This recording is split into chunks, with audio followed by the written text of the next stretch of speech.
Guys আজকে দেখো আমরা আজকে জাম খাবো। আজকে দেখো আমাদের জাম ভর্তা বানাচ্ছে মিতু, জাম ভর্তা বানাচ্ছে। তুমি তো টেস্টও করে ফেললে, কেমন লাগছে জাম? অনেক মজা লাগছে।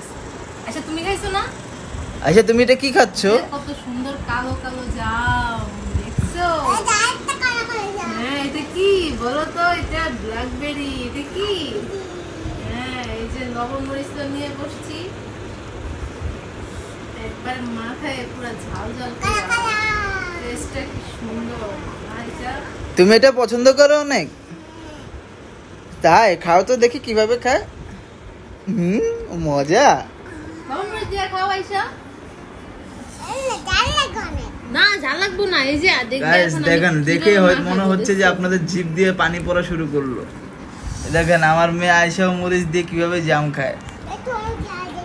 না ঝাল না, খাও খাও তাড়াতাড়ি খাও। বড় দেখি আয়শা কিভাবে খায় মরিচ দিয়ে। হ্যাঁ খাও খাও। বলো সেই টেস্ট, সেই স্বাদ। আয়শা বলো, আমার কাছে কোনো ব্যাপারই না। হ্যাঁ আমি ঝাল খাইতে পারি। বলো বলো।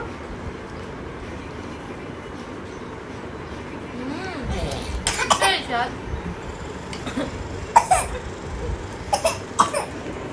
তোমরা কে কে জাম পছন্দ করো অবশ্যই আমাদের কমেন্ট করে জানাবে। এটা আমাদের গাছের জাম। গাছের বলতে মানে আমি যেখানে আড্ডা দিই ওখানে একটা গাছ আছে, জাম গাছ, কোয়ার্টারে। ওখান থেকে জাম পেরে পরে নিয়ে আসলাম। মিতু আমারও একটা খাওয়াই দাও। তুমি খাওয়াই দিবে? বাবা হুম